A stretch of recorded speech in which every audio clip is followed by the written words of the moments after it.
नमस्कार साथियों, ज्ञान अकेडमी में आपका स्वागत है। आज हम आरपीएफ एसआई के 100 मॉडल पेपर की सीरीज में मॉडल पेपर नंबर 75 की बात करेंगे।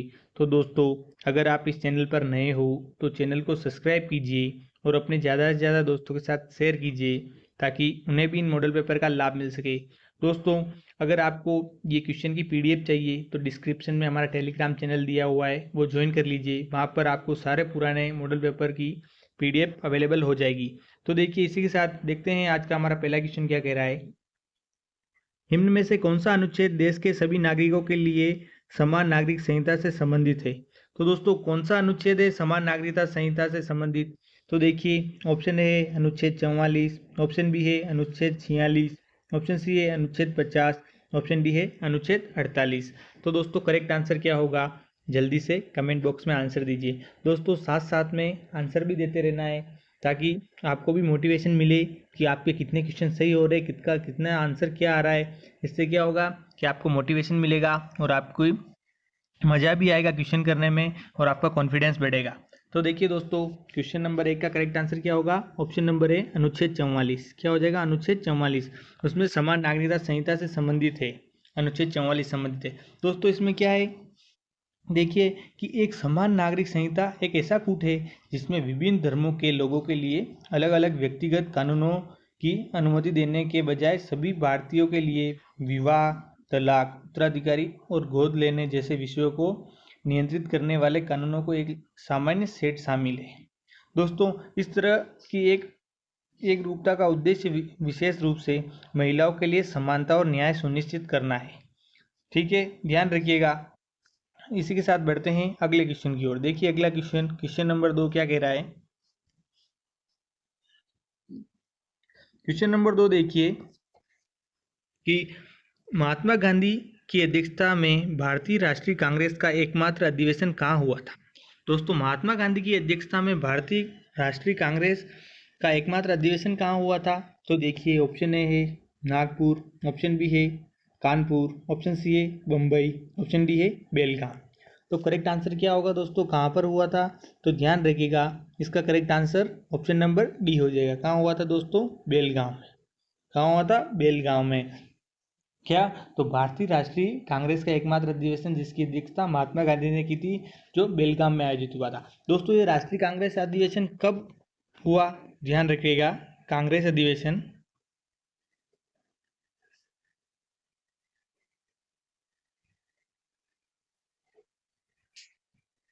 तो कांग्रेस अधिवेशन ध्यान रखिएगा 1924। कब हुआ था, 1924 में। और सत्र कौन सा था, तो सत्र ध्यान रखिएगा, सत्र था 39वां सत्र, 39वां सत्र था। ठीक है, और कब, तो ये 26 और 27 दिसंबर 2000, सॉरी दोस्तों, 26 और 27 दिसंबर 1924 को आयोजित किया गया था। कहाँ किया गया था, 26 और 27 दिसंबर 1924 को बेलगांव में। ठीक है, ध्यान रखिएगा। बढ़ते हैं अगले क्वेश्चन की ओर। क्वेश्चन नंबर 3 क्या कह रहा है, देखते हैं।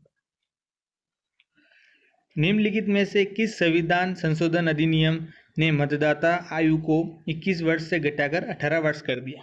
तो दोस्तों, 21 वर्ष से 18 वर्ष कर दिया, तो कौन से संविधान संशोधन अधिनियम के अनुसार किया गया, तो अपने को ये बताना है। तो करेक्ट आंसर क्या होगा, जल्दी से कमेंट बॉक्स में आंसर दीजिए। दोस्तों देखिए, ऑप्शन ए है 44वां संविधान संशोधन अधिनियम, ऑप्शन बी है 42वां संविधान संशोधन अधिनियम, ऑप्शन सी है 69वां संविधान संशोधन अधिनियम, ऑप्शन डी है 61वां संविधान संशोधन अधिनियम। तो दोस्तों, कौन सा संविधान संशोधन अधिनियम था, तो करेक्ट आंसर क्या होगा, इसका correct answer option number D हो जाएगा। क्या होगा, 61वां संविधान संशोधन करेक्ट आंसर होगा।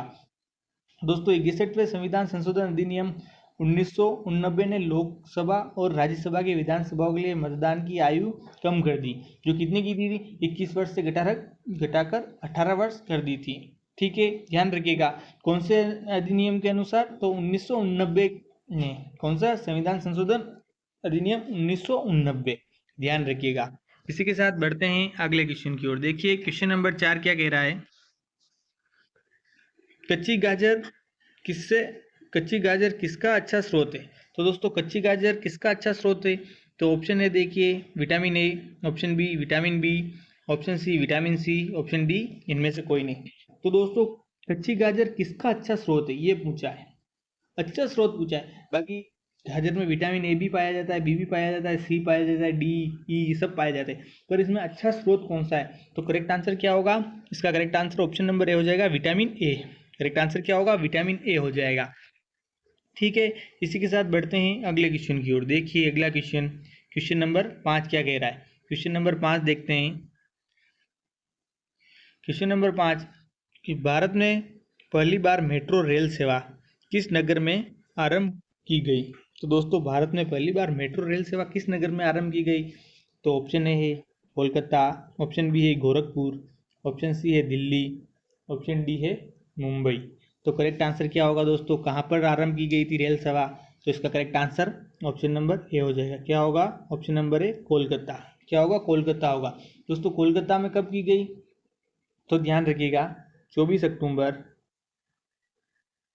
ये अक्टूबर 1984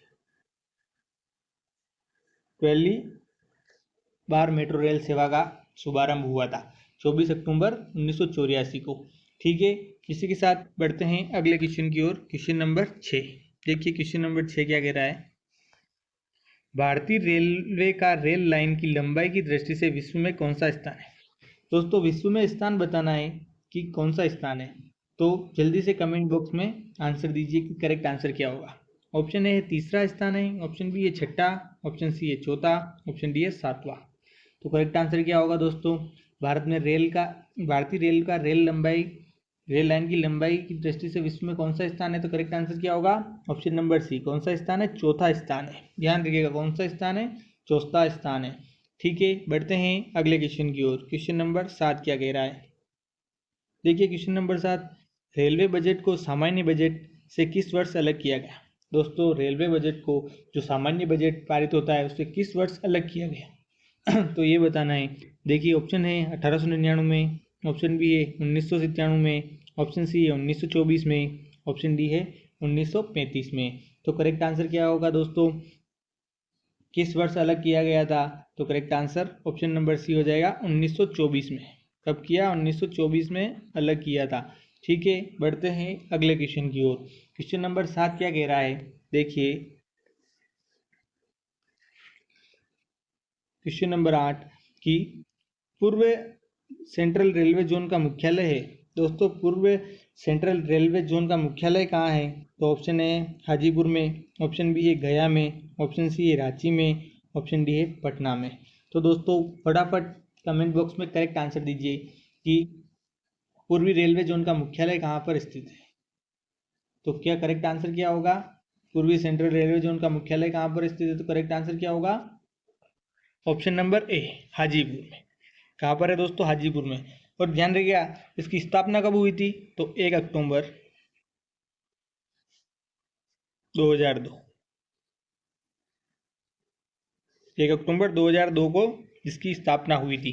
ठीक है, इसी के साथ बढ़ते हैं अगले क्वेश्चन की ओर। अगला क्वेश्चन क्या कह रहा है? Question number 9। क्वेश्चन नंबर 9 देखते हैं। तो भारत और अमेरिका के बीच पीएसी कार्यक्रम किस क्षेत्र की अर्थव्यवस्था के लिए शुरू किया गया है? तो दोस्तों किस अर्थव्यवस्था के लिए पेश कार्यक्रम किस क्षेत्र की अर्थव्यवस्था के लिए शुरू किया गया? तो करेक्ट आंसर क्या होगा? जल्दी से कमेंट बॉक्स में अपना करेक्ट आंसर दीजिए दोस्तों। देखिए ऑप्शन ए है स्वच्छ ऊर्जा, ऑप्शन बी है व्यापार, ऑप्शन सी है कपड़ा, ऑप्शन डी है कृषि। तो दोस्तों करेक्ट आंसर क्या होगा? जल्दी से कमेंट बॉक्स में करेक्ट आंसर दीजिए दोस्तों। इसका करेक्ट आंसर क्या हो जाएगा? इसका correct answer option number A हो जाएगा। क्या होगा? स्वच्छ ऊर्जा। दोस्तों भारत और अमेरिका के बीच पेश कार्यक्रम स्वच्छ ऊर्जा क्षेत्र की अर्थव्यवस्था के लिए शुरू किया गया था। किसकी अर्थव्यवस्था के लिए? तो स्वच्छ ऊर्जा की अर्थव्यवस्था के लिए शुरू किया गया था। ठीक है, बढ़ते हैं अगले क्वेश्चन की ओर। क्वेश्चन नंबर 10 क्या कह रहा है देखते हैं। देखिए क्वेश्चन नंबर 10, तो किस राज्य की सरकार ने हाल ही में शहरी क्षेत्रों हेतु वोटर एटीएम पॉलिसी शुरू की? तो दोस्तों किस सरकार ने वोटर एटीएम की पॉलिसी शुरू की गई? तो देखिए option A Rajasthan, option B है हरियाणा, ऑप्शन सी है गुजरात, ऑप्शन डी है महाराष्ट्र। तो करेक्ट आंसर क्या होगा दोस्तों? जल्दी से कमेंट बॉक्स में करेक्ट आंसर दीजिए कि करेक्ट आंसर क्या होगा इसका। जल्दी से दीजिए दोस्तों कि करेक्ट आंसर क्या होगा। तो इसका करेक्ट आंसर क्या होगा दोस्तों? ऑप्शन नंबर बी हो जाएगा। क्या होगा? हरियाणा सरकार ने। कौन सी सरकार ने किया था वोटर एटीएम पॉलिसी शुरू? तो हरियाणा सरकार ने की थी। ठीक है, बढ़ते हैं अगले क्वेश्चन की ओर। Question number 11। देखिए क्वेश्चन नंबर 11 क्या कह रहा है। उस महिला अधिकारी का नाम बताए जिसे भारत की पहली महिला कॉम्बैट अधिकारी के रूप में बीएसएफ में शामिल किया गया। दोस्तों क्वेश्चन फिर से पढ़िए। उस महिला अधिकारी का नाम बताइए जिसे भारत की पहली महिला कॉम्बैट अधिकारी के रूप में बीएसएफ में शामिल किया गया। तो दोस्तों किस महिला को किया गया? तो ऑप्शन ए है देविका पाठक, ऑप्शन बी है तेजस्विनी ओझा, ऑप्शन सी है प्रियंका गायकवाड़, ऑप्शन डी है तनुश्री पारिक। तो करेक्ट आंसर क्या होगा दोस्तों? जल्दी से कमेंट बॉक्स में अपना करेक्ट आंसर दीजिए कि इसका करेक्ट आंसर क्या होगा।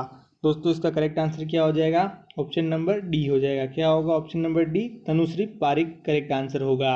ठीक है, बढ़ते हैं अगले क्वेश्चन की ओर। क्वेश्चन नंबर 12 क्या कह रहा है देखते हैं। तो देखिए क्वेश्चन नंबर 12 क्या कह रहा है। निम्न में से किस टेलीकॉम कंपनी ने 12 जनवरी 2017 को एयरटेल पेमेंट बैंक का शुभारंभ किया था? दोस्तों इसका आंसर तो क्वेश्चन में ही नज़र आ रहा है, तो ये तो आप गलत कर ही नहीं सकते हो। बहुत इजी क्वेश्चन है, तो जल्दी से फटाफट सभी जने करेक्ट आंसर दीजिए कि क्वेश्चन नंबर 12 का करेक्ट आंसर क्या होगा। तो देखिए ऑप्शन ए है आइडिया, ऑप्शन बी है वोडाफोन, ऑप्शन सी है भारती एयरटेल, ऑप्शन डी है रिलायंस जियो। तो दोस्तों 12 जनवरी 2017 को एयरटेल पेमेंट बैंक का शुभारंभ किस कंपनी ने किया था? तो करेक्ट आंसर क्या होगा? इसका correct answer option number C हो जाएगा, भारती एयरटेल कंपनी। किसने किया था? भारती एयरटेल कंपनी ने किया था। ठीक है, इसी के साथ बढ़ते हैं अगले क्वेश्चन की ओर। देखिए अगला क्वेश्चन क्या कह रहा है। अपना अगला question question number 13। Question number 13 देखते हैं दोस्तों। तो एचआईवी द्वारा होने वाला रोग है। तो दोस्तों एचआईवी द्वारा कौन सा रोग होता है? तो ऑप्शन ए है कैंसर, ऑप्शन बी है क्षय रोग, ऑप्शन सी है आजसक, ऑप्शन डी है इनमें से कोई नहीं। तो करेक्ट आंसर क्या होगा दोस्तों? इन ऑप्शन के अनुसार बताना है। बाकी आपको पता होगा कि एचआईवी द्वारा कौन सा रोग होता है, तो एड्स रोग होता है। क्या होता है? एड्स, ये आपको पता होगा। तो इसके ऑप्शन में अनुसार कौन सा करेक्ट आंसर क्या होगा? तो ऑप्शन नंबर सी हो जाएगा, आजसक। करेक्ट आंसर क्या होगा? आजसक होगा। दोस्तों जब कोई भी व्यक्ति एचआईवी से संक्रमित होता है तो वायरस हमला करता है। क्या करता है? वायरस, और प्रतिरक्षा प्रणाली को कमज़ोर कर देता है। जो अपनी प्रतिरक्षा प्रणाली होती है उसे कमज़ोर कर देता है। जैसे जैसे प्रतिरक्षा प्रणाली कमज़ोर होती जाती है तो व्यक्ति को जानलेवा संक्रमण और कैंसर होने का खतरा होता है। क्या होता है दोस्तों? व्यक्ति को जानलेवा संक्रमण और कैंसर होने का खतरा होता है। जब ऐसा होता है तो बीमारी को एड्स कहा जाता है। इस बीमारी को क्या कहते हैं? एड्स कहते हैं। और इसमें होने वाला एड्स नहीं दिया तो आजसक करेक्ट आंसर होगा। ठीक है, इसी के साथ बढ़ते हैं अगले क्वेश्चन की ओर। क्वेश्चन नंबर 14 क्या कह रहा है देखते हैं। देखिए क्वेश्चन नंबर 14। तो क्वेश्चन नंबर 14 क्या कह रहा है। एक ट्रेन 51 सेकंड में 238 मीटर लंबे पुल को पार करती है।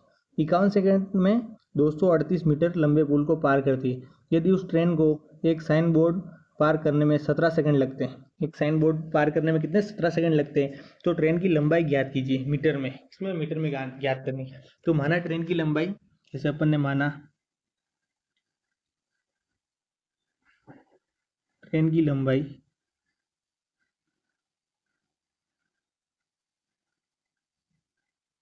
x metre. क्या मानी? x metre. x मीटर मानी। तो पुल की लंबाई कितनी दी है? मीटर में ही दी है। तो पुल की लंबाई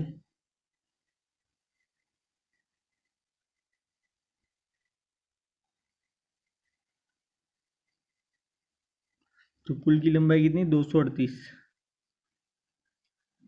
ये मीटर। देखिए अब गति बराबर क्या होता है? सभी को पता होगा, दूरी बटा समय। दूरी बटा समय होता है। देखिए दूरी बटा, से लिखता हूँ, दूरी बटा समय। दूरी बटा समय होता है। ठीक है, अब देखिए गति तो क्या लिखेंगे अपन यहाँ? तो x बटा 238 बटा 51 बराबर x बटा 17। ठीक है, अब इसको सोल्व करेंगे, तो इसको सोल्व करेंगे तो अपन इधर क्या करेंगे, x को इधर ट्रांसफर कर देंगे, प्रक्षांतरण कर देंगे, तो x और 51x/17 होता है, तो क्या आ जाएगा आपने, तो ये इधर क्या बचेगा, x + 238 बराबर 3x, क्या हो जाएगा 3x होगा। अब ये यहाँ सोल्व करते हैं, 3x हो गया। अब देखिए, अब x को इधर भेज देंगे तो 3x माइनस क्या होगा, ये 3x माइनस x बराबर 238 लिख दिया। ठीक है, अब 3x माइनस एक्स करेंगे तो कितना बचेगा, 2x, क्या बचेगा 2x बचेगा। अब 2x को ये 238 लिख देंगे। अब ये 238, तो 2 को नीचे भाग लगाएंगे, 238/2 करेंगे तो कितना आएगा 119, और 119 अपने कौन से ऑप्शन नंबर में है, तो ऑप्शन नंबर ए में। तो दोस्तों ट्रेन की लंबाई कितनी हो जाएगी, 119 मीटर। करेक्ट आंसर क्या होगा इससे, 119 मीटर करेक्ट आंसर हो जाएगा। ठीक है, इसी के साथ बढ़ते हैं अगले क्वेश्चन की ओर। देखिए अगला क्वेश्चन नंबर 15 क्या कह रहा है, यदि किसी वृत्त की त्रिज्या पहले से 19 गुना हो जाती है, दोस्तों कितनी हो जाती है, पहले से 19 गुना हो जाती है, तो नई परिधि वास्तविक परिधि की कितनी गुना हो जाएगी।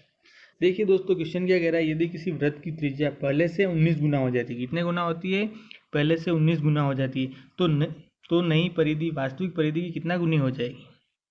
देखिए सबसे पहले तो लिखते हैं वृत्त की परिधि, तो वृत्त की परिधि कितनी होती है,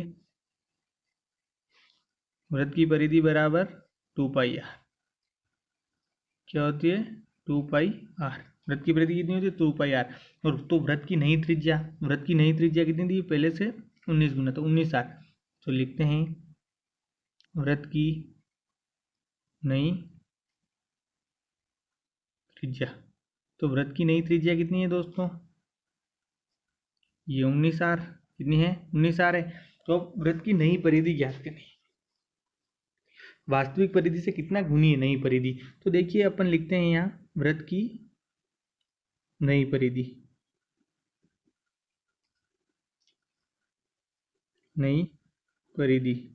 तो दोस्तों वृत्त की नई परिधि कितनी है, तो ये वृत्त की परिधि में अपन जोड़ देते हैं, तो नई जो त्रिज्या आई थी तो 2π और r कितनी है, तो इंटू 19r कर देंगे, क्या करेंगे 19r। अब यहाँ लिखेंगे तो 19 और 19 इंटू 2 करेंगे तो 38πr हो जाएगा, कितना होगा 38πr। अब हो गया। अब क्या करेंगे दोस्तों ध्यान रखिए, अब इसके यहाँ नीचे यहाँ कर रहा हूँ मैं, हाँ तो अब 38πr बेटा क्या करेंगे, 38πr बेटा नई परिधि बेटा वृत्त की नई परिधि बेटा वृत्त की परिधि, तो वृत्त की परिधि कितनी है 2πr, ये बेटा 2πr, तो πr से πr कट गया।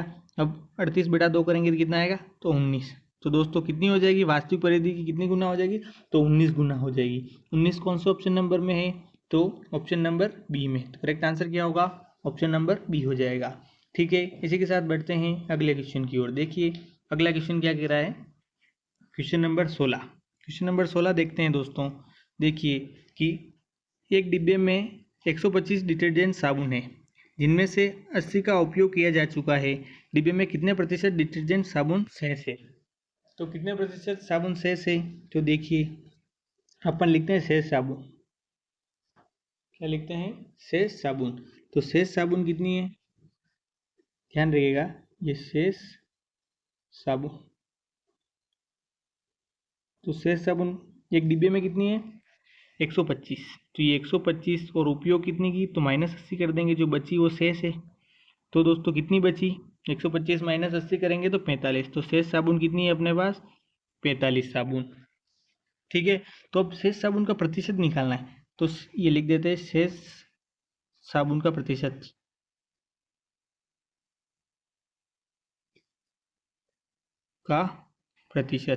तो दोस्तों शेष साबुन का प्रतिशत क्या होगा,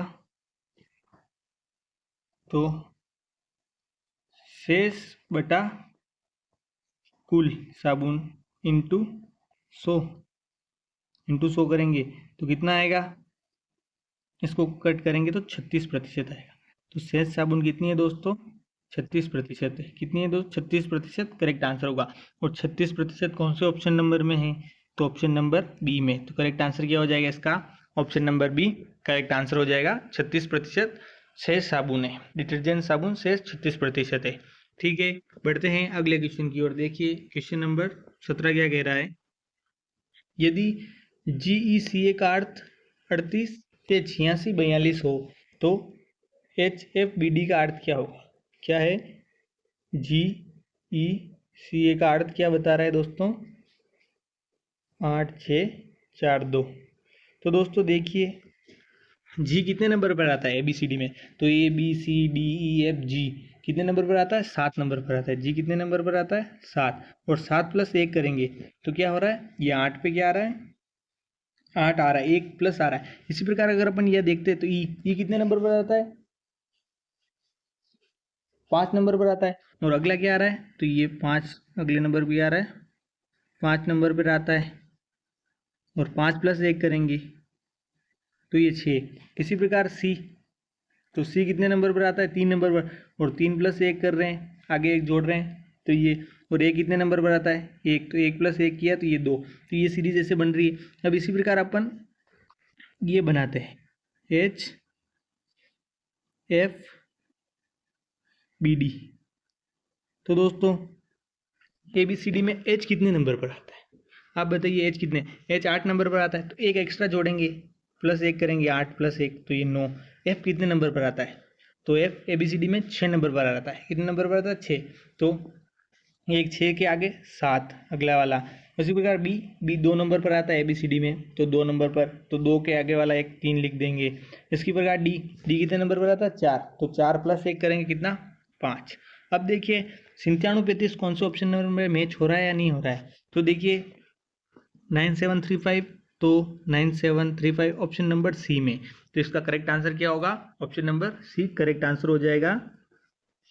9735 इसका करेक्ट आंसर होगा। HFBD का अर्थ क्या होगा? 9735।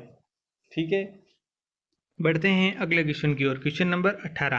क्वेश्चन नंबर 18 क्या कह रहा है, उस विकल्प का चयन करो जो तीसरे पद से उसी प्रकार से संबंधित है जिस प्रकार से दूसरा पद पहले पद से संबंधित है। दोस्तों क्या कह रहा है, जिस प्रकार उड़ना वायु से संबंधित है उस प्रकार तैरना किससे संबंधित है? क्वेश्चन ये पूछ रहा है कि तैरना किससे संबंधित है? उड़ना वायु से संबंधित है तो तैरना किससे संबंधित है? तो देखिए ऑप्शन ए है पुल, ऑप्शन बी है पोशाक, ऑप्शन सी है व्यायाम और ऑप्शन डी है पानी। तो दोस्तों किससे संबंधित है, इसका करेक्ट आंसर क्या होगा? जल्दी से कमेंट बॉक्स में करेक्ट आंसर दीजिए कि इसका करेक्ट आंसर क्या होगा। तो दोस्तों जैसे उड़ना वायु से संबंधित है तो तैरना किससे संबंधित होगा? तो करेक्ट आंसर क्या हो जाएगा? इसका correct answer option number D हो जाएगा। क्या होगा? पानी से संबंधित है। किससे संबंधित है? पानी से। इसी के साथ बढ़ते हैं अगले क्वेश्चन की ओर। अगला क्वेश्चन नंबर 19 क्या कह रहा है, देखिए राम अपने घर से प्रस्थान करके 10 किलोमीटर पूर्व में चला, फिर वह बाएं मुड़कर 5 किलोमीटर चला तथा इसके बाद फिर बाएं मुड़कर 10 किलोमीटर चला। साइकिल पर चला, तदनुसार वह अपने घर से कितनी दूरी पर पहुंचा? तो दोस्तों अपने को दूरी बतानी है। देखिए राम अपने घर से 10 किलोमीटर पूर्व में चला, तो ये पूर्व दिशा कितने किलोमीटर चला? 10 किलोमीटर लिख दिए। ठीक है, फिर वो बाएं मुड़ा और 5 चला, तो ये बाएं मोड़ दिया, कितने किलोमीटर चला? 5 किलोमीटर। फिर बाएं मुड़ा और 10 चला, तो ये फिर से बाएं मुड़ा, कितना चला? 10 किलोमीटर चला। तो तदनुसार वह अपने घर से कितनी दूरी पर है? तो दोस्तों बाएं मुड़ा और 10 किलोमीटर चल गया, तो अपने को ये दूरी बतानी। तो कितनी दूरी है ये? तो ये दोस्तों 5 किलोमीटर।